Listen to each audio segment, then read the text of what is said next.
హల్లెలూయా, హల్లెలూయా. రెండు చేతుల పైకి బిగ్గరగా దేవునికి స్తోత్రం చెప్దాం. హల్లెలూయా.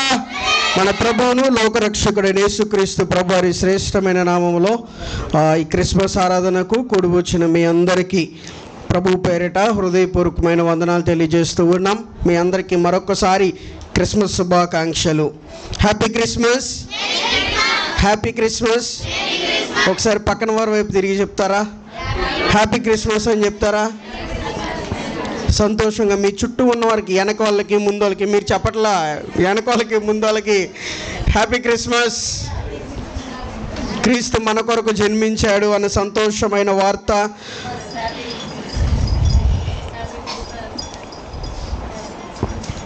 ఎంతమంది సంతోషంగా ఉన్నారు? ఎంతమంది సంతోషంగా ఉన్నారు? ఎందుకు ఈ సంతోషం? ఎందుకు ఈ సంతోషం? యేసై పుట్టాడని మనందరం ఎలా ఉన్నాం? యేసై పుడితే నిజంగా అంత సంతోషమా? నిజంగా అంత సంతోషమా యేసై పుడితే? ఇప్పటివరకు మన వాక్యాలు చదువుకున్నాం కదా. ఆ రోజు మరియా యోసేపులతో దేవుని దూత ప్రత్యక్షమై మాట్లాడింది. ఆ రోజు గొర్రెల కాపరులతో దేవుని దూత ప్రత్యక్షమై మాట్లాడింది. మనతో కూడా దేవుడు ముఖాముఖిగా అనేక సార్లు మాట్లాడాడు. వాళ్ళు దేవుని దూతకు మాటకు లోబడినట్లుగా నీవు నేను కూడా దేవుని మాటకు లోబడినట్లయితే ఈ క్రిస్మస్ సందర్భంగా దేవునికి మనం ఇచ్చే విలువైన బహుమానం ఏదైనా ఉన్నది అంటే ఆ దూతలు దేవుని మాటకు లోబడినట్లుగా మనము కూడా దేవుని మాటకు లోబడుదుముగాక. హల్లెలూయా. వాక్య భాగంలోనికి వెళ్ళబోయే ముందు, క్రిస్మస్ అసలు ఈ పండుగకి ఈ పేరు ఎందుకు పెట్టారు? ఎప్పుడైనా ఆలోచించారా? ఇప్పుడు నా పుట్టినరోజు అనుకోండి, ఏమంటారు? ఏదైనా ఒక పేరు పెడతారా? లేకపోతే ఏమంటారు? ప్రవీణ్ బర్త్డే అంటారు, హ్యాపీ బర్త్డే అంటారు, లేకపోతే పలానా వ్యక్తి బర్త్డే రోజు అంటారు. అంతేగాని ఈరోజు యేసు ప్రభు పుట్టాడు కదా, మరి జీసస్ బర్త్డే అని పెట్టొచ్చు కదా, పెట్టొచ్చు కదా. ఇప్పుడు ఏప్రిల్ 14వ తారీఖు ఏముందమ్మా? అక్టోబర్ 2వ తారీఖు ఏముంది? గాంధీ జయంతి అంటే అర్థం ఏంటి? మరి యేసుక్రీస్తు జయంతి అని, యేసుక్రీస్తు పుట్టినరోజని ఈ విధంగా పెట్టచ్చు. మరి లోకంలో ఉన్న వాళ్ళందరూ పుట్టినరోజులకేమో జయంతి జయంతి అని పెట్టారు, మరి దీనికి ఏం పెట్టారు? క్రిస్మస్ అని పెట్టారు. మరి ఎప్పుడైనా ఆలోచన చేశారా ఎందుకు యేసై పుట్టినరోజుని క్రిస్మస్గా మనం నామకరణం చేసుకున్నాం, క్రిస్మస్గా మనం మాట్లాడుకుంటున్నాం అని ఆలోచన చేస్తే, క్రిస్మస్ అనే పదం రెండు పదాల యొక్క కలయిక. ఒకటి Christ plus mass. Christ plus mass అనే రెండు పదాల కలయిక వల్ల వచ్చిన పదము క్రిస్మస్. క్రైస్ట్ ప్లస్ మాస్ అంటే అర్థం ఏంటి అని ఆలోచన చేస్తే, క్రైస్ట్ అనగా క్రీస్తు. క్రైస్ట్ అంటే ఎవరు? క్రీస్తు. మాస్ అంటే ఆరాధన. క్రీస్తుని ఆరాధించడంలోనే ఈ క్రిస్మస్ దాగి ఉన్నది. హల్లెలూయా. క్రిస్మస్ అంటే ఒక వ్యక్తి జన్మదినాన్ని పురస్కరించుకుని బయటకు వచ్చింది కాదు. క్రిస్మస్ అంటే నువ్వేదో ఆర్భాటాలు అంగులు చేయాలని బయటకు వచ్చింది కాదు. కానీ బైబిల్ ఏమంటుంది? ఆ పేరులోనే అర్థం ఉంది. క్రిస్మస్ అనగా క్రీస్తుని మనం ఏం చేయాలి? ఆరాధన చేయాలి. ఇప్పుడు గొర్రెల కాపరులతో దేవుని దూత వచ్చి మాట్లాడినప్పుడు ఈ గొర్రెల కాపరులు తొట్టెలో పరుండు పెట్టబడిన శిశువు దగ్గరికి వెళ్ళి ఏం చేశారు? కేరింతలు కొట్టారా? ఏం చేశారు గొర్రెల కాపరులు? అక్కడికి వెళ్ళి యేసుని ఆరాధించారు. ఎలా ఆరాధించారు? సాగిలపడి కృతజ్ఞత కలిగి యేసయ్యను ఆరాధించినట్లుగా మనం చూస్తూ ఉన్నాం. తూర్పు దేశపు జ్ఞానులు వచ్చారు. తూర్పు దేశపు జ్ఞానులు యేసుక్రీస్తు ప్రభువారిని చూడడానికి వచ్చినప్పుడు వాళ్ళు ఏం చేశారు? వాళ్ళు తెచ్చిన కానుకల ద్వారా యేసయ్యను ఆరాధన చేశారు. నక్షత్రం వెలిసింది. ఈ నక్షత్రం ఏం చేసింది? తనకున్న వెలుగు ద్వారా ఈ యేసుక్రీస్తు ప్రభువారిని ఏం చేసింది? దాని ఆరాధన అది చేసింది. క్రిస్మస్ ట్రీ ఏం చేసింది? దాని బలం ద్వారా, దానికున్న ఇది ద్వారా అది కూడా దేవునిని ఆరాధన చేయడంలో పాలు పంచుకుంది. కాబట్టి ప్రియమైన దేవుని బిడ్డలారా, ఈ క్రిస్మస్ సందర్భంగా, క్రిస్మస్ అనగా క్రీస్తుని ఆరాధన చేయడం. ఏవేవో మనం చేయొద్దు, ఏవేవో మనం కోరుకోవద్దు. క్రిస్మస్ క్రీస్తుని ఆరాధించే సంఘముగా మన సంఘం మార్చబడును గాక. ఈ క్రిస్మస్ ఇక్కడ కూర్చున్న ప్రతి కుటుంబంలో ఆయనను ఆరాధించే కుటుంబముగా మార్చబడునుగాక. ఇప్పుడు క్రిస్మస్ ఏంటి చెప్పండి? యేసయ్య పుట్టినరోజు తర్వాత అయితే అన్నిటికన్నా ప్రాముఖ్యముగా క్రిస్మస్ అనగా క్రీస్తుని ఆరాధన చేయడం. ఏ సమయంలో యేసయ్యను ఆరాధన చేయాలి? గొర్రెల కాపరులు ఏ సమయంలో యేసయ్యను ఆరాధన చేశారు? ఏ సమయంలో ఆరాధన చేశారు? తూర్పు దేశపు జ్ఞానులు ఎప్పుడు ఆరాధన చేశారు? ఏ సమయమైనా కానీ, ఏ రోజైనా కానీ ఆరాధనకు యోగ్యుడు. మనం ఆరాధన చేస్తున్న యేసయ్య. హల్లెలూయా. యేసయ్యను ఆరాధించడానికి ఒక పర్టికులర్ టైం అంటూ లేదు. యేసయ్యని గణపరచడానికి ఒక పర్టికులర్ ముహూర్తం అంటూ ఏమీ ఉండదు. ఒక ఆదివారమే యేసయ్యని గణపరచాలా? ఒక శనివారమే యేసయ్యని గణపరచాలా? ఒక బుధవారమే యేసయ్యని గణపరచాలా? కాదండి. ప్రతి క్షణం, ప్రతి నిమిషం, ప్రతి సెకండ్ కూడా నీవు నేను యేసయ్యను మహింపరిచే బిడ్డలుగా మార్చబడునుగాక. బైబిల్లో నుంచి కొన్ని మాటలు చూద్దాం. క్రిస్మస్ అని విన్నాం కదా. ఈ క్రిస్మస్లో ఉన్న ప్రతి అక్షరము మనకి ఏమేమి వార్తలు తెలియజేస్తుంది ఒక్కసారి విందాం. క్రిస్మస్లో మొట్టమొదటి పదం ఏంటి? వర్డ్ ఏంటి? మొట్టమొదటి అక్షరం ఏంటి తెలుసా అందరికీ? ఏబిసిడీలు వచ్చా? ఏబిసిడీలు వచ్చా? క్రిస్మస్లో మొట్టమొదటి అక్షరం సి. సి అనగా క్రియేటర్. మన యేసయ్య ఈ లోకానికి ఎలా వచ్చాడో తెలుసా? ఒక సృష్టికర్తగా ఈ లోకానికి దేవుడు వచ్చాడు. హల్లెలూయా. ఎలా వచ్చాడు? ఎలా వచ్చాడు? ఒక సృష్టికర్తగా యేసయ్య ఈ లోకానికి వచ్చాడు. ఎలా చెప్పగలరు యేసయ్య ఈ లోకానికి సృష్టికర్తగా వచ్చాడని? తన స్వహస్తాలతోనే మనల్ని చేసుకున్నాడమ్మా. ఒక విలువైన పాత్రగా యేసయ్య మనల్ని తయారు చేసుకున్నాడు. ఒక విలువైన వారముగా యేసుక్రీస్తు ప్రభుల వారు మనల్ని తయారు చేసుకున్నాడు. కాబట్టి ప్రియమైన దేవుని బిడ్డలారా, యేసయ్య సృష్టికర్తగా ఈ లోకానికి వచ్చాడు. కాబట్టి మన కుటుంబాల్లో అయినా, మన జీవితాల్లో అయినా, నీవు నేను జీవిస్తున్న ప్రాంతాలలో అయినా ఏదైనా కార్యము జరగాలి అంటే, ఏదైనా అద్భుత కార్యము మీరు జరగాలని ఆలోచన చేస్తే, నాకు ఈ అద్భుత కార్యం జరగాలయ్యా, నాకు ఈ ఆశ్చర్య కార్యం జరగాలయ్యా అని ఏ కార్యం కోసమైనా ఇన్ని రోజులు వెయిట్ చేసి ఇంకా కార్యము జరగకపోతే ఒక్కసారి యేసయ్య దగ్గరికి వచ్చయ్యా, నువ్వు సృష్టికర్తవైన దేవుడివి, మా కోసం ఈ లోకానికి అన్ని మాకు అనుకూలంగా మార్చడానికి ఈ లోకానికి వచ్చావు, మమ్మల్ని విడిపించడానికి ఈ లోకానికి వచ్చావు, మమ్మల్ని కాపాడడానికి ఈ లోకానికి వచ్చావు. కాబట్టి మా కుటుంబాన్ని నీ చేతుల్లోకి అప్పగిస్తున్నానయ్యా, నీకు విలువైన పాత్రగా మమ్మల్ని మార్చుకోయేసయ్యా అని నువ్వు ప్రార్థన చేయాలి. హల్లెలూయా. మొట్టమొదటిగా దేవునికి ఎలా ఆరాధన చేయాలో తెలుసా? నీ జీవితాన్ని దేవుడి చేతిలో పెట్టి, నీ కుటుంబాన్ని దేవుడి చేతిలో పెట్టి, సమస్తాన్ని దేవుడి చిత్తానికి అప్పగించి, ఆ సృష్టికర్త అయిన దేవునికి నీ కుటుంబాన్ని అప్పగిస్తే నీ జీవితంలో గొప్ప కార్యాలు జరిగించడానికి దేవుడు సమర్థుడై ఉన్నాడు. హల్లెలూయా. మొట్టమొదటిగా సి అంటే ఏంటి? సి అంటే ఏంటి? క్రియేటర్ అంటే సృష్టికర్త అయిన దేవుడు. నిన్ను నన్ను కలగజేసింది ఆయనే. ఈ ప్రపంచాన్ని కలగజేసింది ఆయనే. ఈ ప్రపంచంలో ఉన్న ప్రతి భూజంతువులను, గాలిని, ఆకాశమును, భూమిని, నీళ్లను, ప్రతి దాన్ని కలగజేసింది ఎవరు? బైబిల్ అంటుంది ఆయన లేకుండా ఈ సృష్టిలో ఉన్నది ఏది కూడా కలగలేదు. ఆయన ప్రతిదాన్ని మాట చేత సృష్టించాడు. కానీ ఒక మానవుణ్ణి మాత్రమే తన స్వహస్తాలతో విలువైన వాడిగా మనందరినీ చేశాడు. హల్లెలూయా. రెండో పదం క్రిస్మస్లో రెండవ అక్షరం ఏంటి? హెచ్. హెచ్ అనగా హోలీనెస్. అంటే దేవుడు క్రైస్తవులంగా ఈ క్రిస్మస్లో మన దగ్గర నుంచి ఏం కోరుకుంటున్నాడంటే ఒక పరిశుద్ధమైన జీవితాన్ని దేవుడు కోరుకుంటున్నాడు. హల్లెలూయా. ఏం కోరుకుంటున్నాడు దేవుడు? ఏం కోరుకుంటున్నాడు? పరిశుద్ధమైన జీవితాన్ని దేవుడు కోరుకుంటున్నాడు. పరిశుద్ధమైన జీవితం అంటే మనం ఎలా జీవించాలి? ఒక మాట మనం ఎప్పుడు మాట్లాడుకునే మాటే, దేవుడు మరియను ఒక్కదాన్నే ఎందుకు ఏర్పాటు చేసుకున్నాడు? భూలోకంలో అంతమంది స్త్రీలు ఉన్నారు కదా, అంతమంది జనాంగం ఉన్నారు కదా, అంతమందిలోకెల్లా మరియను ఒక్కదాన్నే దేవుడు ఎందుకు చూస్ చేసుకున్నాడు అంటే, మరియలో ఉన్న పరిశుద్ధతను నా దేవుడు చూశాడు.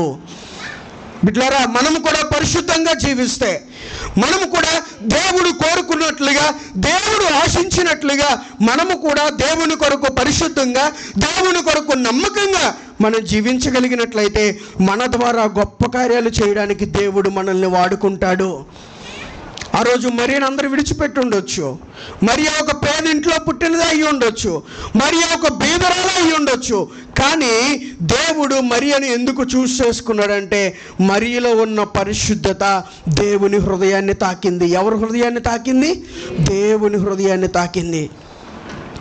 నీవు నేను చేసే భక్తి జీవితం, నీవు నేను చేసే ఆత్మీయ జీవితం దేవుని హృదయాన్ని తాకేదై ఉండాలండి. ఎవరి హృదయాల్లో తాకడం కాదు. నువ్వు చేసే ప్రార్థన ఎవరు వింటున్నారో ఎలా ఉందో అని కాదు. నువ్వు చేసే ప్రార్థన దేవుని హృదయాన్ని తాకిందా లేదా అన్నది నువ్వు ఆలోచన చేయాలి. నువ్వు పాడే పాట దేవుని హృదయాన్ని తాకిందా లేదా అని నువ్వు ఆలోచన చేయాలి.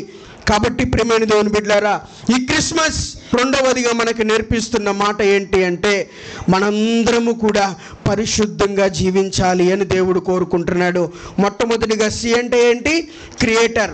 ఈ సృష్టికర్త అయిన దేవునికి మన జీవితాన్ని మనం అప్పగించుకుంటే విలువైన పాత్రలుగా దేవుడు మనల్ని మారుస్తాడు. రెండవదిగా హెచ్ ఫర్ హోలీనెస్. పరిశుద్ధమైన జీవితాన్ని దేవుడు ఇవ్వడానికి ఈ లోకానికి వచ్చాడు. మనం దేవుని దగ్గరికి వచ్చి పరిశుద్ధంగా మనం జీవిస్తే ఒక పరిశుద్ధమైన జీవితాన్ని, ఒక మంచి ఆశీర్వాదాన్ని, మంచి మేలులతో దేవుడు మనందరినీ తృప్తిపరచునుగాక. మూడవదిగా మూడో అక్షరం ఏంటి? ఆర్. ఆర్ అంటే రిడీమర్. రిడీమర్ అనగా విమోచించువాడు అని అర్థం. హల్లెలూయా. యేసయ్య లోకానికి ఎందుకు వచ్చాడు? విమోచించడానికి వచ్చాడు. ఎవరిని విమోచించడానికి వచ్చాడు? విమోచించడానికి వచ్చాడు? బైబిల్ అంటుంది నశించిన దానిని వెలికి రక్షించడానికి మనుష్య కుమారుడిగా ఈ లోకానికి వచ్చాడు. ప్రియమైన దేవుని బిడ్డలారా, పాత నిబంధన గ్రంథంలో మనం ఆలోచన చేస్తే ఏ వ్యక్తి అయినా ఒక పాపం చేస్తే, ఏ వ్యక్తి అయినా ఒక చేయరాని కార్యము చేసి దేవుని దృష్టికి దూరంగా తొలగిపోతే ఆ వ్యక్తి ఆ పాపం కోసం ఏం చేయాలో తెలుసా? బలులు సమర్పించాలి. పాప పరిహారార్థ బలి సమర్పించాలి. అపరాధ పరిహారార్థ బలి సమర్పించాలి. నైవేద్య బలి దేవునికి అర్పించాలి. దహన బలి దేవునికి అర్పించాలి. ఇన్ని బలులన్నీ అర్పించకుండా ఈ కొత్త నిబంధన కాలములో యేసుక్రీస్తు ప్రభు వారు జన్మించిన తర్వాత ఏమైపోయిందో తెలుసా? పాపికి ప్రాయశ్చిత్తము ఫ్రీగా దొరికినట్లు అయిపోయింది. ఎలా అయిపోయింది? పాపికి ప్రాయశ్చిత్తము ఫ్రీగా దొరికినట్లు అయిపోయింది. ఎలానో తెలుసా? యేసయ్య పుట్టడం ఒక విమోచకుడిగా ఈ లోకానికి వచ్చాడు. ఆయన విమోచకుడిగా ఈ లోకానికి వచ్చి చేసిన కార్యం ఏంటి అంటే ఎంతోమంది పాపంలో కొట్టుమిట్లాడుతున్న వారిని, ఎంతోమంది కష్టంలో కొట్టుమిట్లాడుతున్న వారిని, ఎంతోమంది శ్రమల్లో కొట్టుమిట్లాడుతున్న వారిని యేసయ్య విమోచించాడు. హల్లెలూయా. ఎన్నో సంవత్సరాలుగా ఒకడు అక్కడే కూర్చుని ఉన్నాడు. ఎక్కడ కూర్చుని ఉన్నాడు? ఎన్ని సంవత్సరాల నుంచి కూర్చుని ఉన్నాడు? 38 సంవత్సరాల నుంచి కూర్చుని ఉన్నాడు. సేవకులు ఎంతో మంది వచ్చారు, లేపలేకపోయారు. దేవుడి దూతలు వచ్చి నీళ్ళని కదిలించినప్పుడు ఈ వ్యక్తి నీళ్ళల్లో పడితే ఏమయ్యేవాడు? స్వస్థత పొందేవాడు. కానీ కనీసం లెగిసి వెళ్ళడానికి కూడా బలము లేనంతగా ఆ వ్యక్తి 38 సంవత్సరాల నుంచి అక్కడే పడి ఉన్నాడు. ఎప్పుడైతే యేసయ్య మార్గం గుండా వెళ్ళాడో ఆ వ్యక్తిలో ఏం జరిగిందో తెలుసా? పొరుపెత్తుకుని తానంతటికి తానే పరిగెత్తుకుంటూ వెళ్ళినట్లుగా మనం చూస్తూ ఉన్నాం. ఆ పాపపు కాడి నుండి విడిపించింది ఎవరు? ఆ కుంటితనాన్ని నుంచి విడిపించింది ఎవరు? ఆ గుడ్డితనాన్ని నుంచి విడిపించింది ఎవరు? ఆ దయ్యాలు పట్టిన వాడిని విడిపించింది ఎవరు? వీటన్నిటి నుండి విమోచించింది మన ప్రభు అయిన యేసుక్రీస్తు ప్రభు వారు మాత్రమే. ప్రియమైన దేవుని బిడ్డలారా, మన కుటుంబానికి ఉన్న శాపం తొలగిపోవాలి అంటే, మన కుటుంబానికి ఉన్న పాపం తొలగిపోవాలి అంటే నీవు నేను ఏదేదో బలులు చేయాల్సిన అవసరం లేదు. కానీ యేసయ్య పాదాల మీద పడితే ఆయనే నీ కొరకు బలిగా మార్చబడ్డాడు.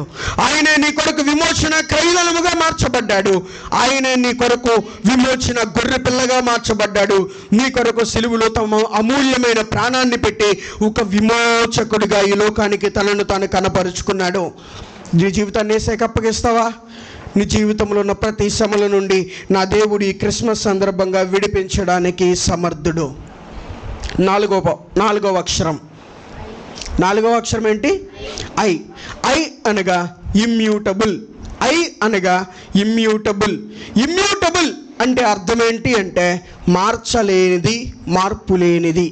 నాలుగవ అక్షరం మనకి ఏం చెప్తుంది చెప్పండి? ఎవరు మార్చలేనిది, మార్పు లేనిది. దాన్ని ఐ ఫర్ ఇమ్యూటబుల్ అంటాం. మార్పు లేనివాడు మన యేసయ్య. నమ్ముతారా నమ్మరా?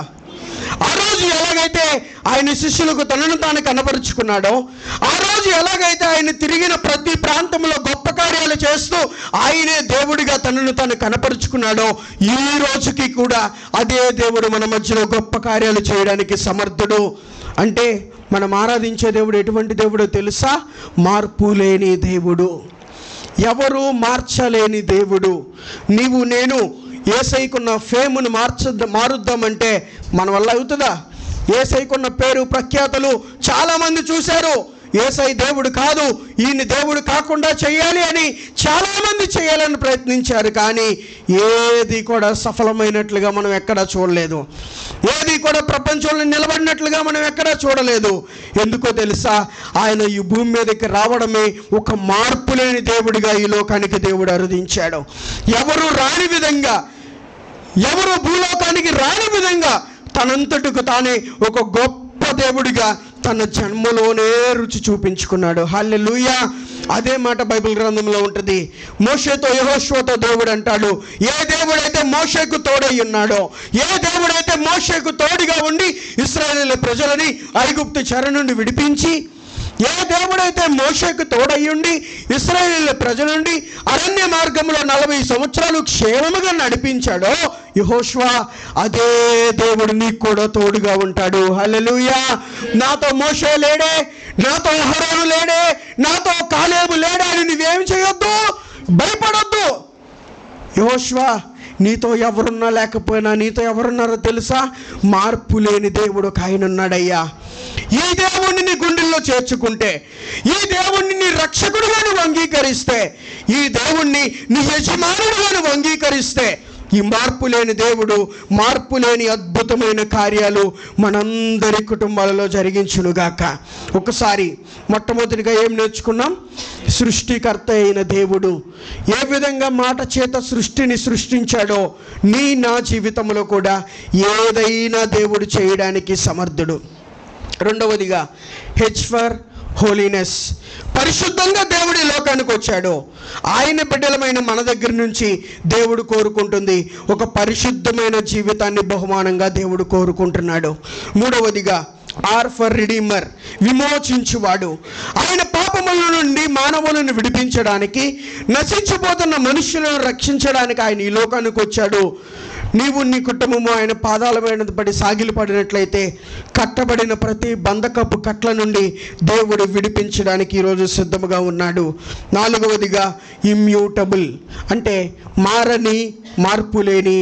ఏ దేవుడైతే మోషేకు నడిపించాడో, ఏ దేవుడైతే యెహోషువను నడిపించాడో, అదే దేవుడిని ఈరోజు కూడా మనం కలిగి ఉన్నాం. ఈ మార్పు లేని దేవుడు రానున్న దినాల్లో మన జీవితంలో గొప్ప గొప్ప గొప్ప గొప్ప కార్యాలు చేయునుగాక. తర్వాత మాట, ఐదవ అక్షరం S. S for shepherd. S అంటే ఏంటి? షెపర్డ్. షెపర్డ్ అంటే ఆయన ఒక మంచి కాపరి. హల్లెలూయా. బైబిల్ ఏమని రాయబడిందో తెలుసా యేసయ్య గురించి? యేసయ్య ఒక గొర్రెల గొప్ప ఒక మంచి కాపరి. ఒక మంచి కాపరి ఏం చేస్తాడు? గొర్రెలకు ఎప్పుడేం అవసరం ఉన్నదో అన్నీ తెచ్చి ఏం చేస్తాడు? చలికాలం దాన్ని ఎలా ఉంచాలి, ఎండాకాలం వాటిని ఎలా కాపాడాలి, వర్షాకాలం వాటిని ఎలా కాపాడాలి, వాటికి ఆహారాన్ని ఎలా సిద్ధపరచాలి అని ఒక మంచి కాపరి ఏం చేస్తాడో తెలుసా? దానికి కావలసినట్లుగా ఏర్పాట్లన్నీ చూసుకుంటాడు. ప్రియమైన దేవుని బిడ్డలారా, మన యేసయ్య ఎవరో తెలుసా? ఒక మంచి కాపరి. ఆయనని నీ దేవుడిగా నువ్వు అంగీకరిస్తే, ఆయనను రక్షకుడుగా నువ్వు అంగీకరిస్తే, నీ కుటుంబాన్ని కాయడానికి యేసయ్య సిద్ధముగా ఉన్నాడు. నీ కుటుంబానికి ఒక మంచి కాపరిగా యేసయ్య ఈరోజు నీతో రావడానికి ఆయన సిద్ధముగా ఉన్నాడు. మంచి కాపరి. మనం ఎలా చెప్పగలం?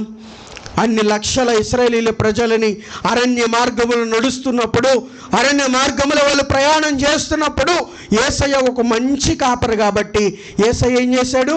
వారికి ఏ సమయానికి నీళ్లు కావాలో, ఏ సమయానికి ఆహారం కావాలో, ఏ సమయానికి గాలి కావాలో, ఏ సమయానికి శత్రువుల బారి నుండి ఇశ్రాయేలీయులను రక్షించాలో అన్నీ కూడా దేవుడు ఎరిగి ఉన్నాడు. మనం ఒక పాట పాడుకుంటాం కదా, బాగుగా ఎరిగి ఉన్నావు రాజా, బాగుగా ఎరిగి ఉన్నావు, నన్ను చూచువాడా నిత్యం కాచువాడా, నన్ను చూచువాడా నిత్యం కాచువాడా, పరిశోధించి తెలుసుకున్నావా, చుట్టూ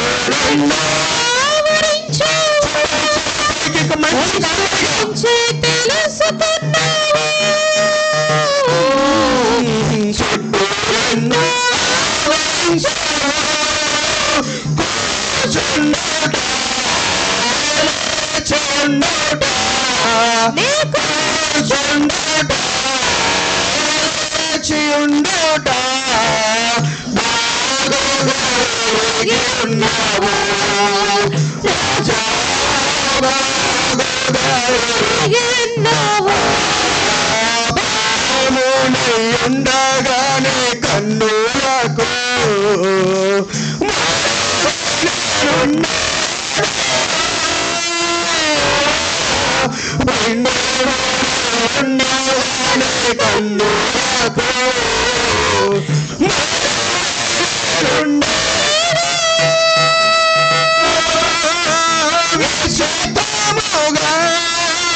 నిర్మించితివి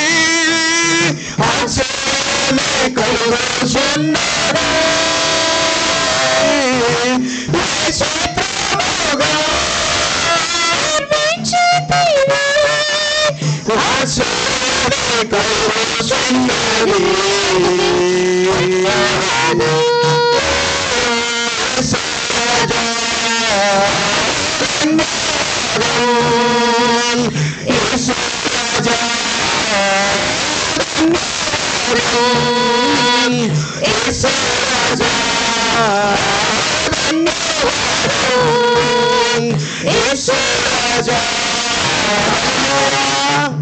పిండములో ఉండగానే మనల్ని ఎవరు చూశారంట?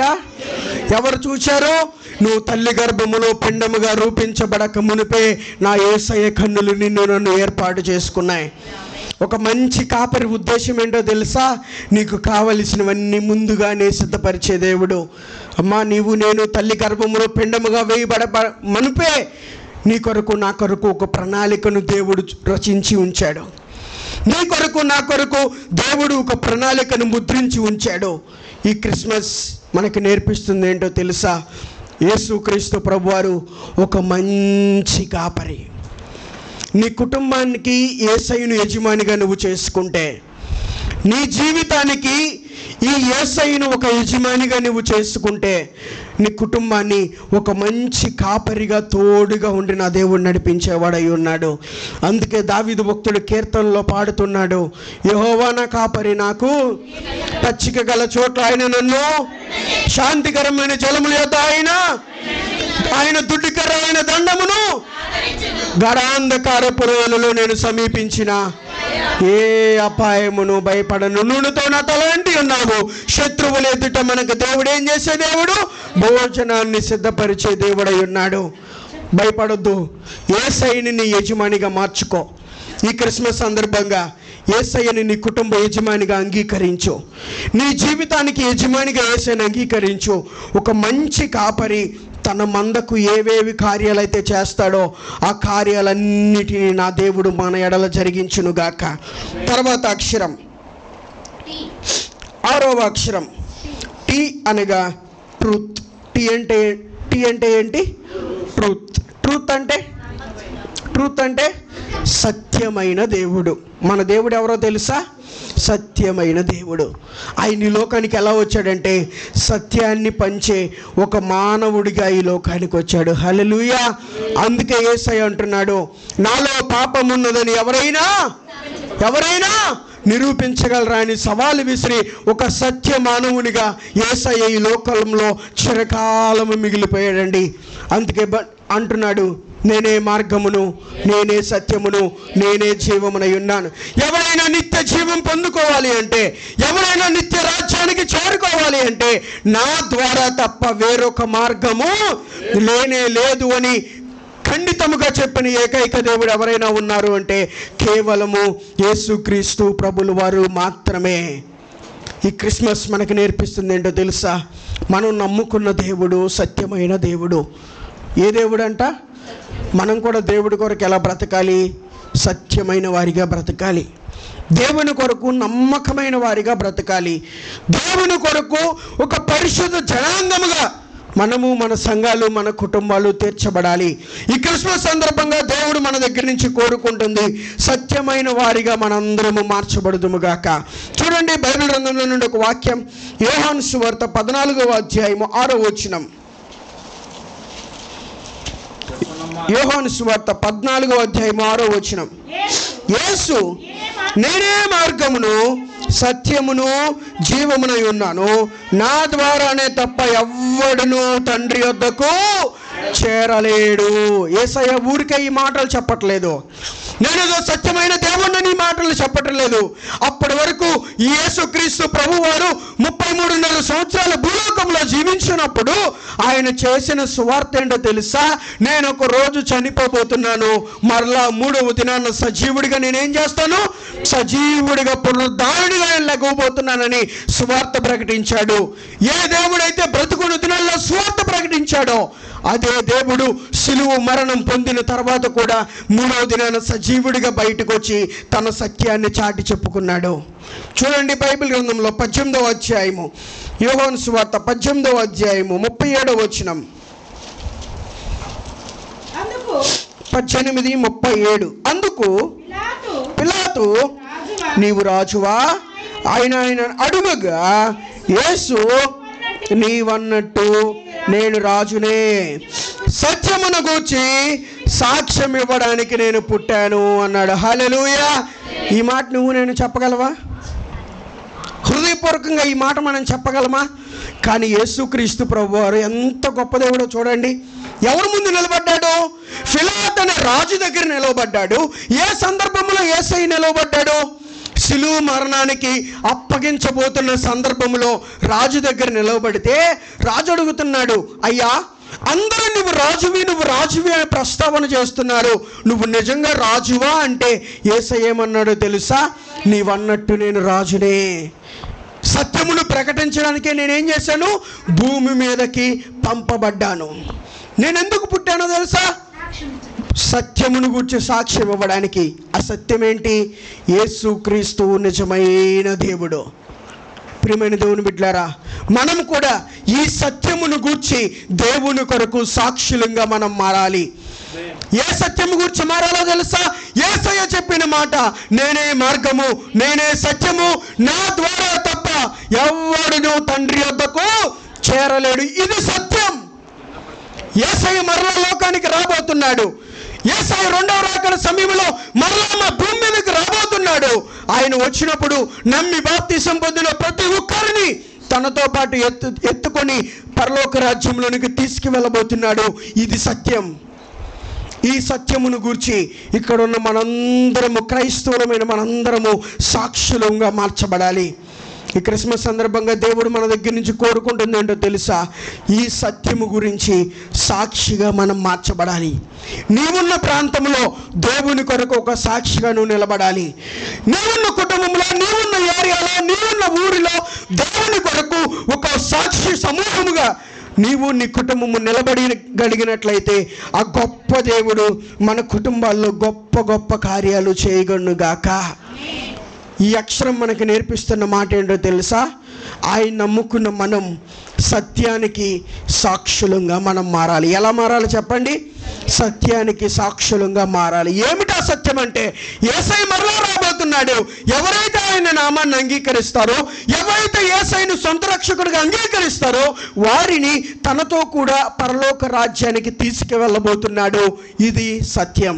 దీనిని ప్రకటించే సాక్షులుగా ఈ క్రిస్మస్ నుండి దేవుడు మనం ఒక్కొక్కరిని దీవించునుగాక. తర్వాత మాట, ఎం ఫర్ మెర్సిఫుల్. ఎం అంటే ఏంటి? మెర్సీఫుల్. మెర్సీఫుల్ అంటే దయ, జాలి, కనికరము, కృప, కరుణ కలిగిన దేవుడు మనం ఆరాధించే యేసయ్య. హల్లెలూయా. ఆయన ఈ లోకానికి ఎలా వచ్చాడో తెలుసా? దయ కలిగిన దేవుడిగా ఈ లోకానికి వచ్చాడు, జాలి కలిగిన దేవుడిగా ఈ లోకానికి వచ్చాడు, కరుణ కలిగిన దేవుడిగా ఈ లోకానికి వచ్చాడు. నువ్వు యేసయ్య దగ్గరికి వచ్చి అయ్యా అని పిలిస్తే మన దేవుడు ఎవరంట? మన దేవుడు ఎవరు?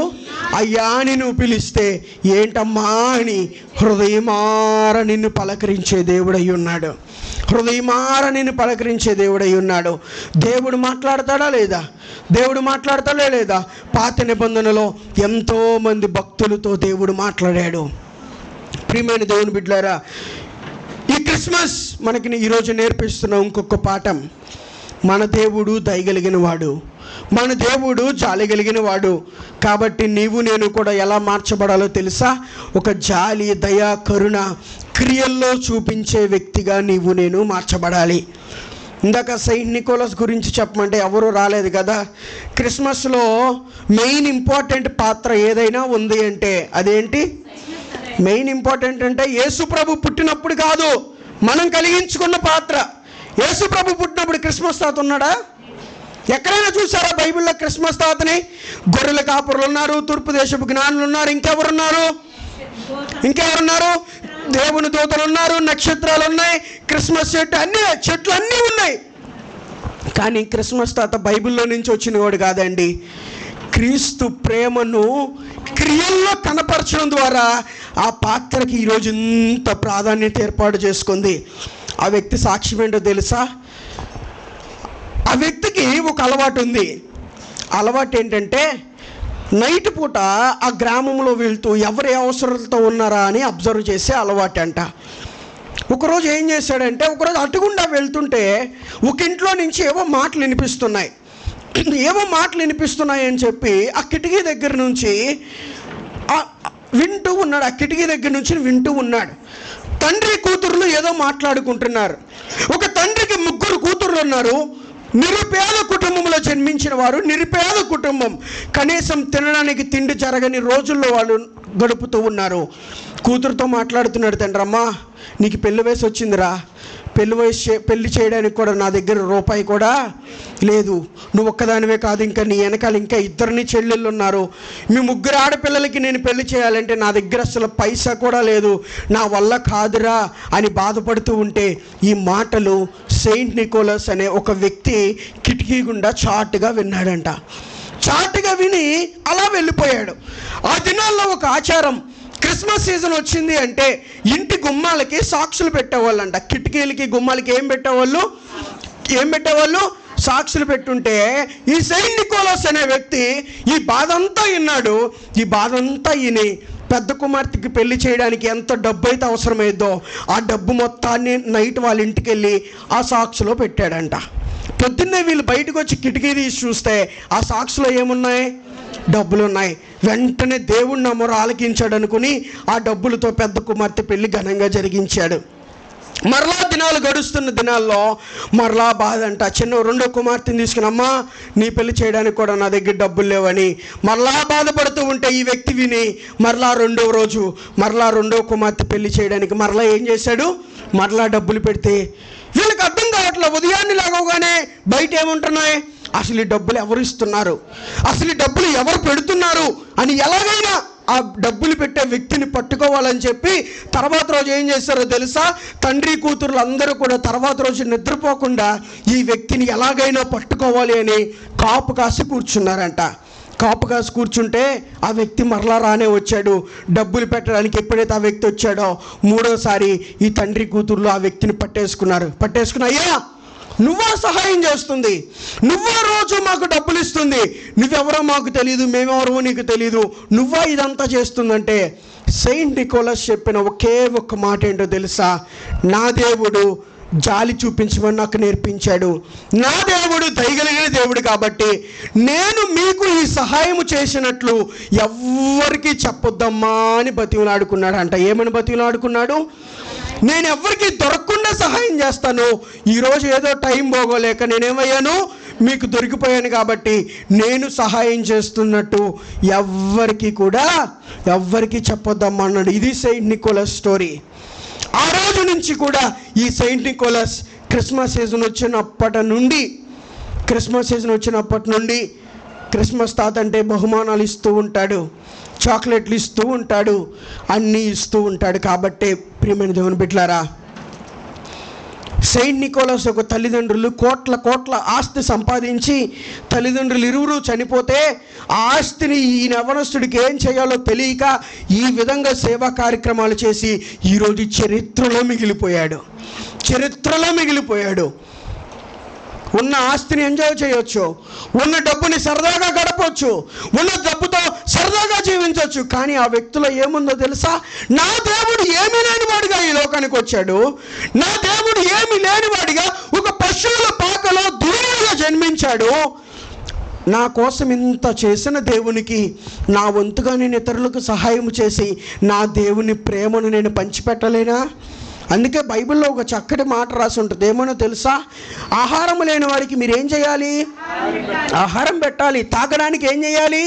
దాహమైన వారికి దాహం ఇవ్వాలి. వస్త్రహీనులకి వస్త్రాలు ఇవ్వాలంటే అక్కడున్న శిష్యులందరూ వచ్చి యేసయ్యని అడుగుతున్నారు, అయ్యా నువ్వెప్పుడు ఆకలిగా ఉన్నావు, నువ్వెప్పుడు దాహంగా ఉన్నావు, నువ్వెప్పుడు వస్త్రహీనుడిగా మా దగ్గరికి వచ్చావంటే యేసుక్రీస్తు ప్రభువారు ఏమంటారో తెలుసా?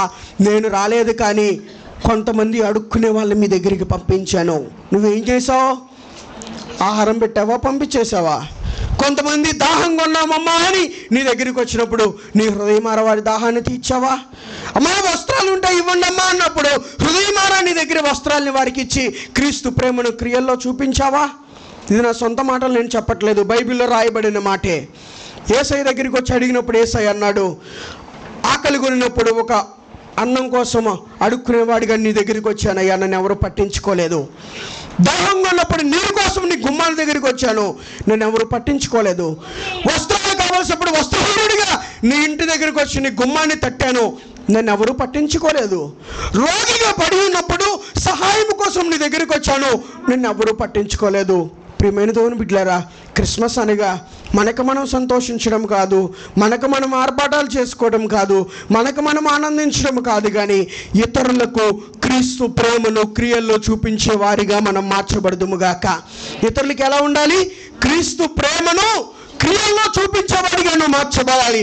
ఇక్కడ ఉన్న ప్రతి ఒక్కరూ కూడా సెయింట్ నికోలస్ లాగా దేవుడు దీవించునుగాక. ఎలాగో తెలుసా? ఇచ్చినది ఎవరికీ తెలియకుండా క్రిస్మస్ సందర్భంగా కేవలము దేవుని నామానికే మహిమ కలగాలి. నువ్వు చేసేది ఏదైనా ఉన్నది అంటే దేవుని నామానికి మాత్రమే మహిమ కలగాలి. అవసరతలో ఉన్న వారికి అవసరత తీర్చు, ఆకలితో ఉన్న వారికి ఒక ముద్ద అన్నం పెట్టండి, దాహంతో ఉన్న వారికి ఒక గ్లాసు నీళ్ళు ఇవ్వండి. యేసయ్య అంటాడు, నా నామం పేరిట ఎవరైతే తన ఇంటిలోనికి చేర్చుకొని ఒక గిన్నెడు నీళ్ళు ఇస్తారో వారిని దేవుడు ఏం చేస్తాడంట? చెప్పండి అమ్మా, తెలిసిన వాక్యమే కాదు, ఏం చేస్తాడంట? పరలోకములో మన ఫలాన్ని దేవుడు ఏం చేయబోతున్నాడు? అధికము చేయబోతున్నాడు. దేనికి? గిన్నెడు. అదే నువ్వు కూల్ డ్రింక్ ఇస్తే, మంచి ఫ్రూట్ జ్యూస్ ఇస్తే, మంచి బిర్యానీ పెడితే, నువ్వు వేసుకున్న 1000 రూపాయలు బట్టల కంటే 2000 బట్టలు కొని పక్కన వాళ్ళకి క్రీస్తు ప్రేమను పంచిపెడితే, పరలోక రాజ్యంలో మన ఫలాన్ని దేవుడు అత్యధికంగా దేవుడు మారుస్తాడు. బైబిల్లో రాయబడిన ఏ మాట కూడా వ్యర్థముగా పోయేది. అందుకే దేవుడు అన్నాడు, ఈ సత్యమును గురించి నేను సాక్షిగా ఈ లోకానికి వచ్చాను. ఈ బైబిల్లో రాయబడిన మాటను మనం నెరవేర్చాలి అంటే ఈ వాక్యమును గూర్చి సాక్షిగా మనందరం మార్చబడాలి. మన సంఘం ఏ స్థాయిలోనికి వెళ్ళాలో తెలుసా? ఎల్లప్పుడూ ఇతరులకు పెట్టే గుంపులోకి మనం చేరాలి. ఎల్లప్పుడూ ఇతరులకు పెట్టే గుంపులో మనం చేరాలి. మన ద్వారా ఒక కార్యము జరగాలి. ఒకవేళ నువ్వు ఒక్కడివి చేయలేవేమో తెలుసు కదా, చేయి కలిపితే ఏమైందంట? మన ముందు ఎంత పెద్ద పనినైనా ఈజీగా ఛేదించవచ్చు. నువ్వు ఒక్కడవే, నేను ఒక్కడే, మనం ఒక్కడమే ఏది చేయలేము. ఒక బరువు లేపాలంటే ఒక్కడి వల్ల కాదు. అందరం కలిసి తల ఒక చెయ్యేస్తే ఆ దేవుని క్రియను ప్రేమలో మనం చూపించుదుముగాక. ఆ దేవుడు ఏ విధంగా అయితే జాలి కలిగిన దేవుడిగా ఈ లోకానికి వచ్చాడో, ప్రేమ కలిగిన దేవుడిగా ఈ లోకానికి వచ్చాడో, ఆ ప్రేమ కలిగిన క్రియలు, జాలి కలిగిన క్రియలు మనందరి క్రియల్లో ఈ రోజు నుంచి మనమున్న ప్రాంతంలో చూపించుదుముగాక.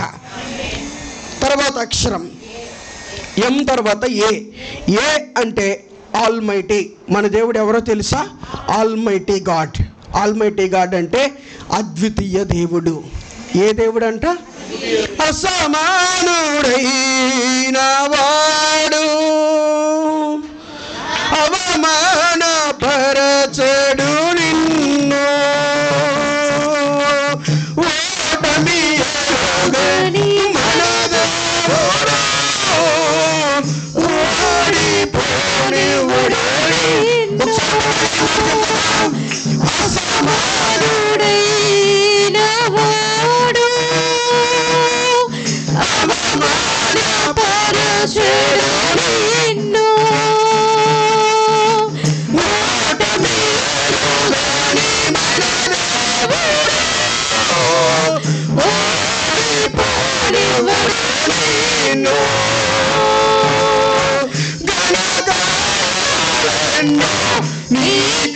చేసిన వాడు కష్టకాలమందునే చేరుచును, అసాధ్యములెన్నో దాటించిన నాదుడు, శ్రమలు నిన్ను దాటిపోవును.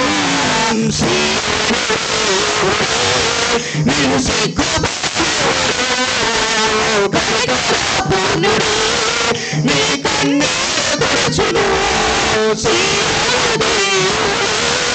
నిన్ను సిగ్గుపూర్ణుడే,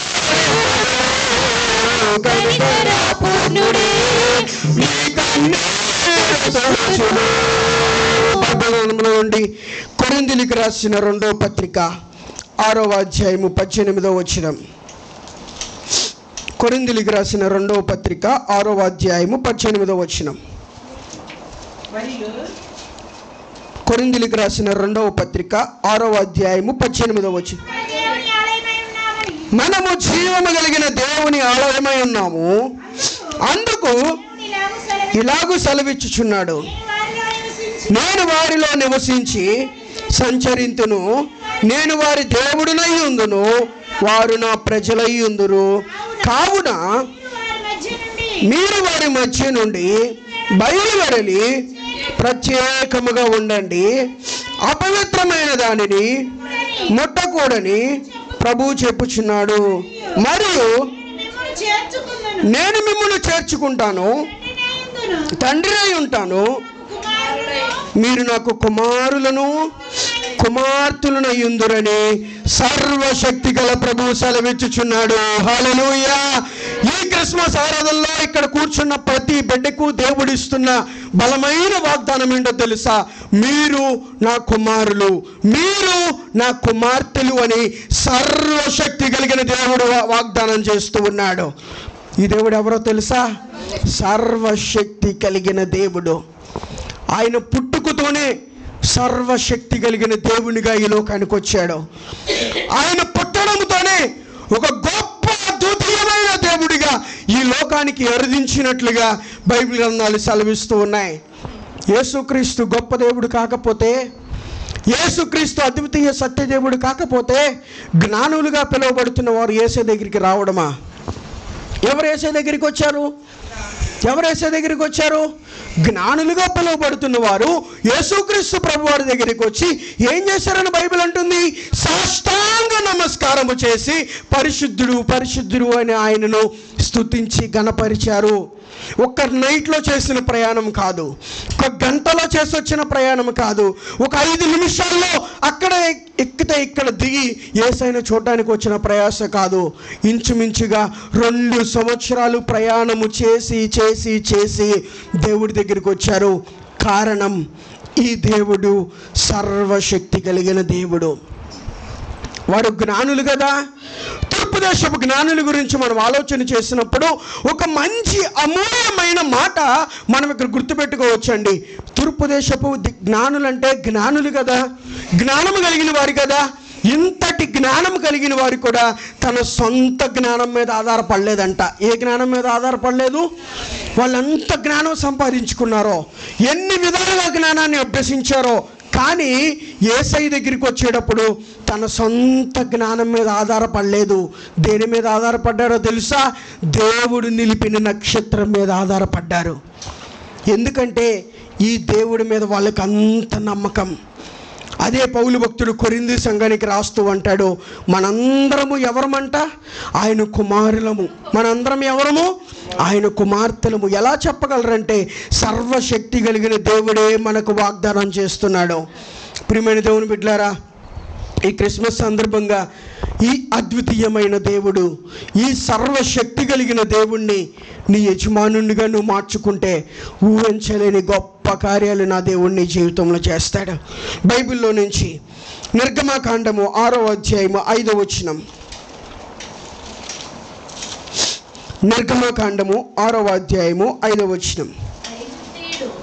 ఐగుప్తీయులో దాసత్వమునకు విని ఎవరంటున్నారు ఈ మాట? దేవుడి మాట అంటున్నాడు. మనం అనుకుంటాం దేవుడేదో ఆషామాషి దేవుడు అనుకుంటాం. ఒకసారి నీవు నేను దేవునితో ఏదో వాగ్దానం చేసుకున్న తర్వాత దేవునికి జ్ఞాపకం లేదులే, దేవుడు పట్టించుకోవట్లేదే అనుకుంటాం. దేవుడు ఏమంటున్నాడో తెలుసా? నేను సర్వశక్తి కలిగిన దేవుణ్ణి. ఆ రోజు ఏ వాగ్దానం అయితే ఇశ్రాయేలు ప్రజలకు చేశానో ఆ వాగ్దానము పాలు తేనెలు ప్రవహించే దేశానికి వెళ్ళే వరకు నేను జ్ఞాపకం చేసుకుంటాను అని ప్రజలతో దేవుడు ముఖాముఖిగా మాట్లాడుతున్నాడు. కాబట్టి ప్రియమైన సంగమా, ఈ క్రిస్మస్ సందర్భంగా దేవుడు ఇక్కడ ఉన్న ప్రతి ఒక్కొక్కరిలో నుండి కోరుకుంటుంది, సర్వశక్తి కలిగిన దేవునిగా నీ ఇంటిలో యేసయ్యను ప్రతిష్ఠించాలి. మన జ్ఞానం మీద ఆధారపడకుండా, మనకున్న బంధు బలగాల మీద ఆధారపడకుండా, మనకున్న కుల బలం మీద ఆస్తి బలం మీద ఆధారపడకుండా యేసయ్య అంటున్నాడు, తూర్పు దేశపు జ్ఞానులు ఏ విధంగా అయితే నక్షత్రం మీద ఆధారపడి యేసయ్యను చూడడానికి యేసయ్య దగ్గరికి వచ్చి ఆయన పాదాల మీద పడి సాష్టాంగపడి నమస్కారము చేసి ఆరాధించారో, మనము కూడా ఎవరి మీద ఆధారపడాలి? సర్వశక్తి కలిగిన దేవుని మీద ఆధారపడాలి.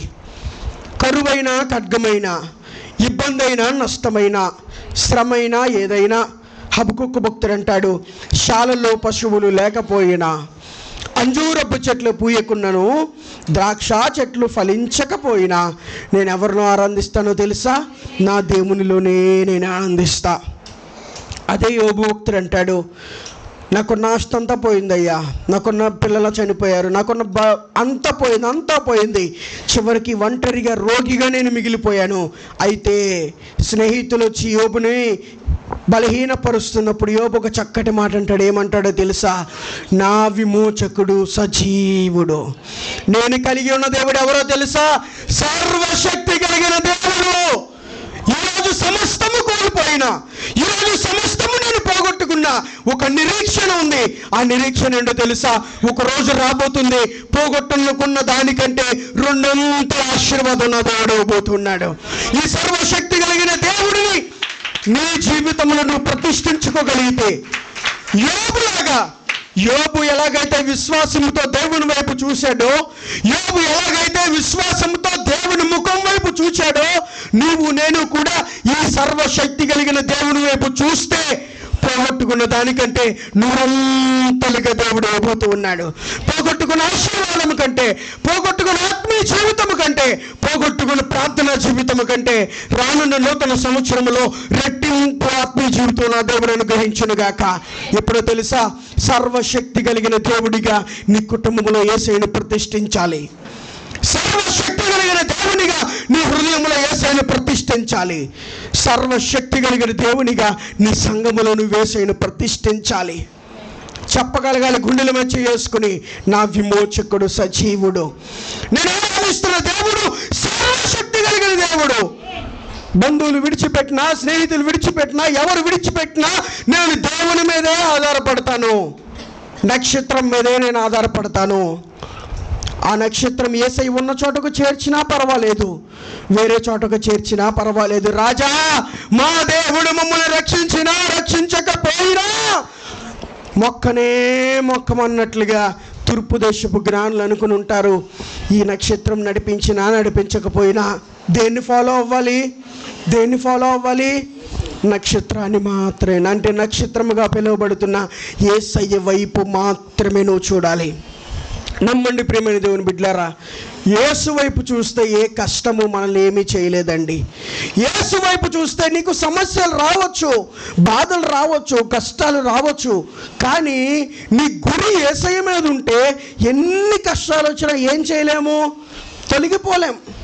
నీ గురి యేసయ్య పాదాల మీద పెడితే, నీ గురి యేసయ్య ముఖం వైపు చూస్తూ నీ ముఖ దర్శనం చాలయ్యా, నీ ముఖ దర్శనం చాలయ్యా అంటూ యేసయ్య ముఖం వైపు చూస్తూ, అయ్యా నాకున్న ఆధారం నీవేనేసయ్యా, నాకున్న దిక్కు నీవేనేసయ్యా అని ఆయన ముఖ దర్శనము చేసుకుంటూ వెళ్ళిపోతే యోబులాగా మన దేవుడు మనం కోరుకున్న దానికంటే అత్యధికముగా మనల్ని హెచ్చించే దేవుడై ఉన్నాడు.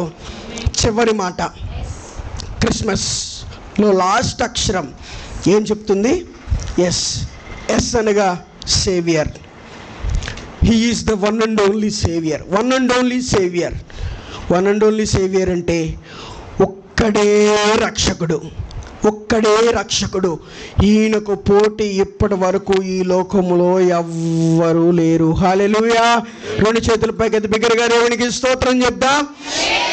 ఈ లోకంలో ఈయనకి ఇప్పటి వరకు ఎవరు ఏమి లేరు. మన దేవుడికి ఉన్న పేరేంటో తెలుసా? రక్షకుడు. ఈయన ఈ లోకానికి ఎలా వచ్చాడు? రక్షకుడుగా వచ్చాడు. అదే దూత వర్తమానం పంపిస్తుంది. ఏమని వర్తమానం పంపింది? భయపడొద్దు, దావీదు పట్టణమందు నేడు రక్షకుడు. యెషయా గ్రంథం 43వ అధ్యాయం 3వ వచనం. యెషయా గ్రంథం 43వ అధ్యాయము 3వ వచనం. యెహోవానగు నేను, జాగ్రత్తగా వినండి, యెహోవానగు నేను నీకు దేవుడను, ఇశ్రాయేలు పరిశుద్ధ దేవుడనైన నేనే నిన్ను రక్షిస్తాను. నీ ప్రాణ రక్షణ క్రయముగా ఐగుప్తుని ఇచ్చి ఉన్నాను, నీకు బదులుగా కూషును సెబాను ఇచ్చి ఉన్నాను. యెషయా ప్రవక్త ద్వారా దేవుడు మనతో మాట్లాడుతున్న మాట, యెహోవానగు నేనే మీకు దేవునిగా ఉన్నాను, ఇశ్రాయేలునకు పరిశుద్ధుడైన దేవుడిని నేనే రక్షకుడునై ఉన్నాను. చప్పట్లు కొట్టేస్తున్నామని కనపరుద్దాం. హల్లెలూయా. యేసయ్య ఈ క్రిస్మస్ సందర్భంగా మనకి ఇస్తున్న వాగ్దానం, ఇశ్రాయేలు అనగా మనమే, ఇశ్రాయేలు అనగా క్రైస్తవ సంఘంగా పిలువబడుతున్న మనమే, క్రైస్తవ సంఘ విశ్వాసులుగా పిలువబడుతున్న మనమే. ఈరోజు యేసయ్య అంటున్నాడు, ఇశ్రాయేలునకు పరిశుద్ధ దేవుడినైన నేనే రక్షణగా మీకున్నాను. హల్లెలూయా. ఎరికో పట్టణానికి చుట్టూ రక్షణగా ఏమున్నాయి? ఎరికో పట్టణానికి చుట్టూరా వాళ్ళు ఏం కట్టుకున్నారు? రక్షణ కోసం. మనమే గోడలు కట్టుకోవక్కర్లేదు, దేవుడే మనకి రక్షణగా ఉంటాడు. నువ్వెక్కడికి వెళ్ళినా కూడా అదే యెషయా ప్రవక్త మాట్లాడుతూ ఉంటాడు, ఒకని కన్న తల్లి తన బిడ్డనైనా మరుచునేమో కానీ నేను నిన్ను మరువను, విడువను, ఎడబాయను. ఎందుకో తెలుసా? నా అరిచేతిలో మిమ్మల్ని చెక్కుకొని ఉన్నాను. హల్లెలూయా. ఇంత గొప్ప నిరీక్షణ ఈ లోకంలో ఎవరైనా ఇవ్వగలరా? నీ కడుపును పుట్టిన పిల్లలు నీకు ఈ అభయాన్ని ఇవ్వగలరా? నీ కట్టుకున్న భర్త, నీ కట్టుకున్న భార్య, నీ బంధువులు, నీ బంధు జనాంగం ఎవరైనా నీకు అభయాన్ని ఇవ్వగలరా? నువ్వు వచ్చే వరకు నేను ఎత్తుకొని నీతో ఉండేవాడు నేనే. ఏ కష్టం వచ్చినా నిన్ను విడువను, ఎడబాయనని ఎవరైనా ఈ లోకంలో నీకు అభయాన్ని ఇస్తారో లేదో నాకైతే తెలియదు, కానీ నా దేవుడు అంటున్నాడు, ముదిమి వచ్చే వరకు నిన్ను ఎత్తుకొని నడిపించేవాడు నేనే. నువ్వు భూలోకం మట్టిలో కలిసిపోయే వరకు, నీ ప్రాణం పోయే వరకు, మట్టిలో కలిసే వరకు ఎవరైనా మనతో వస్తారో, ఎవరైనా మనతో ఉంటారు అని ఆలోచన చేస్తే కేవలము యేసయ్య మాత్రమే మనతో ఉండి నడిపించే దేవుడై ఉన్నాడు. ఇశ్రాయేలు ప్రజల్ని దేవుడు బయటకు తీసుకొచ్చిన తర్వాత అరణ్య మార్గంలో దేవుడు వదిలేశాడా? పాలు తెన్నులు ప్రవహించు దేశానికి ప్రవేశించే వరకు దేవుడు తోడుగా ఉన్నాడు. కానీ ఆయనను వెంబడించిన మనుషులు ఏమైపోయారు? మధ్యలోనే రాలిపోయారు. కానీ దేవుడు మాత్రము యెహోషువ, కాలేబు, మోషేని దేవుడు ఏం చేయలేదు, నమ్మండి అమ్మా, నువ్వు బాప్తిసం పొందావు కదా, బాప్తిసం పొందిన తర్వాత మన యేసయ్య మన చెయ్యి పట్టుకున్నాడు. ఎప్పటి వరకు చెయ్యి పట్టుకుంటాడో తెలుసా? నీ ప్రాణం పోయే వరకు, మనం మట్టిలో కలిసే వరకు ఆ చెయ్యి దేవుడు విడిచిపెట్టడు. ఒక్క మాట చెప్తా, మనం చనిపోయిన తర్వాత కూడా మన చెయ్యి దేవుడు విడిచిపెట్టడు. బైబిల్ ఏం చెప్తుంది? నా కుడి పార్శ్వ ఆయన, మనం ఎక్కడ కూర్చుంటామంట? ఆయన కుడి పార్శ్వమందు మనల్ని కూర్చోబెట్టడానికి, మనల్ని తీసుకెళ్ళడానికి దేవుడి లోకానికి రాబోతూ ఉన్నాడు. యెషయా గ్రంథం 43వ అధ్యాయము 11వ వచనం, నేనే యెహోవాను, నేను తప్ప వేరొక రక్షకుడు, ప్రకటించువాడను నేనే, రక్షించువాడను నేనే, శిక్షించువాడను నేనే, రక్షించువాడను నేనే, గాయం పెట్టువాడను నేనే, గాయాన్ని కట్టువాడను నేనే, అవమానపరచువాడను నేనే, పొందిన అవమానానికి రెట్టింపు ఘనత మరలా అనుగ్రహించువాడని నేనే. హల్లెలూయా, హల్లెలూయా. ఏదైతే నీ జీవితంలో కోల్పోయావో, ఏదైతే నీ జీవితంలో ఇక నా జీవితంలో ఇది జరగదు అని ఏదైతే పక్కన పెట్టేశావో చూడు, ఈ క్రిస్మస్లో దేవుడు వాగ్దానం చేస్తున్నాడు, నువ్వు పోగొట్టుకున్న వాటిని మరలా నేను ఇవ్వబోతూ ఉన్నాను. నేను ఎందుకు ఈ లోకానికి వచ్చానో తెలుసా? నువ్వు పోగొట్టుకున్న వాటిని మరలా నీకు ఇవ్వడానికే ఈ లోకానికి వచ్చా. నేను ఎందుకు ఈ లోకానికి వచ్చానో తెలుసా? ఏ ప్రాంతంలో అయితే నువ్వు అవమానపరచబడ్డావో, ఏ ప్రాంతంలో అయితే ప్రజలు నిన్ను చిన్న చూపు చూశారో, అదే ప్రాంతంలో తల ఎత్తువాడుగా నా దేవుడు మనందరినీ మార్చబోతున్నాడు. హల్లెలూయా. ఈ క్రిస్మస్ సందర్భంగా ప్రియమైన దేవుని బిడ్డలారా, దేవుడు మనతో మాట్లాడుతున్న మాట, ఒక సృష్టికర్తగా యేసయ్య లోకానికి వచ్చాడు. సృష్టికర్త అంటే ఏదైనా చేయగలడు. నీ కుటుంబ జీవితాన్ని, నీ జీవితాన్ని, నీ కుటుంబ పరిస్థితులను కూడా మార్చడానికి దేవుడు సమర్థుడు. రెండవదిగా హోలీనెస్, దేవుడు పరిశుద్ధుడిగా ఈ లోకానికి వచ్చాడు. మన దగ్గర నుంచి కూడా పరిశుద్ధమైన జీవితాన్ని దేవుడు కోరుకుంటున్నాడు. ఫర్ రిడీమర్, విమోచించేవాడుగా యేసయ్య లోకానికి వచ్చాడు. దేవుని పాదాల దగ్గరికి వచ్చి ఆయన పాదాల మీద పడి పశ్చాత్తాపపడితే మనల్ని దేవుడు విమోచించడానికి సిద్ధముగా ఉన్నాడు. ఫర్ ఇమ్యూటబుల్, మార్పు లేని దేవుడు. ఏ దేవుడైతే మోషే యెహోషువను నడిపించాడో అదే దేవుడు ఈ కాలంలో కూడా మనల్ని, మన సంఘానికి తోడుగా ఉండి నడిపించునుగాక. ఫర్ షెపర్డ్, యేసయ్య మంచి గొర్రెల కాపరి. మన కుటుంబాన్ని కాయడానికి, మన సంఘాన్ని కాయడానికి, మన జీవితాన్ని కాయడానికి యేసయ్యను కాపరిగా నీ జీవితంలో ప్రతిష్ఠిస్తే కార్యాలు చేయడానికి యేసయ్య సిద్ధముగా ఉన్నాడు. ఫర్ ట్రూత్, సత్యమయ్యున్న దేవుడి లోకానికి వచ్చాడు, కోరుకుంటున్నాడు మనం కూడా ఈ వాక్యపు సత్యానికి సాక్షులముగా మార్చబడాలి. ఫర్ మెర్సీఫుల్, దయాజాలి కరుణ కలిగిన దేవుడు. మనము కూడా క్రీస్తు ప్రేమను క్రియల్లో చూపిస్తూ అనేక మందికి యేసయ్యను పంచిపెట్టే బిడ్డలుగా మనం మార్చబడాలి. ఫర్ ఆల్మైటీ, యోబు ప్రార్థించినట్లుగా నా విమోచకుడు సజీవుడు, నేను ఆరాధిస్తున్న దేవుడు సర్వశక్తిమంతుడు, ఎటువంటి కార్యమైనా నా జీవితంలో చేయడానికి సమర్థుడు అని విశ్వసించి యేసయ్య దగ్గరికి మనం రావాలి. చివరిగా ఫర్ సేవియర్, దావీదు పట్టణమందు నేడు రక్షకుడు మన కొరకు పుట్టి ఉన్నాడు, ఈయన ప్రభువైన అంటున్నాడు.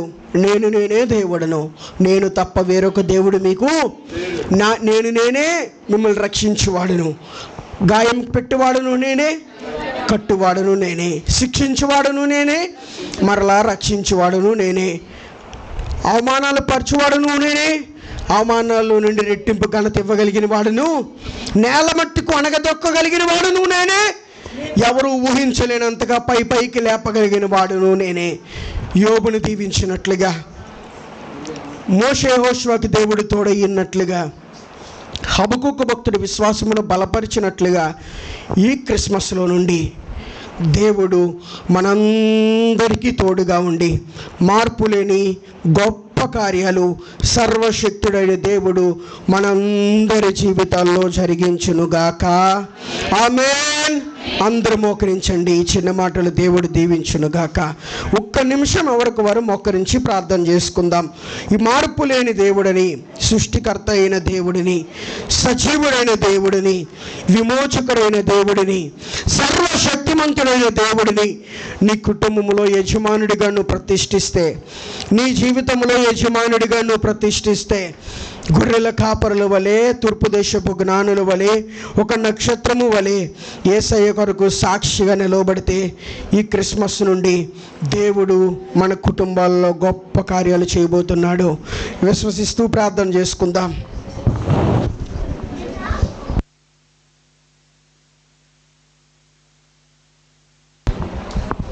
యేసయ్యా, ఈ క్రిస్మస్ ఆరాధన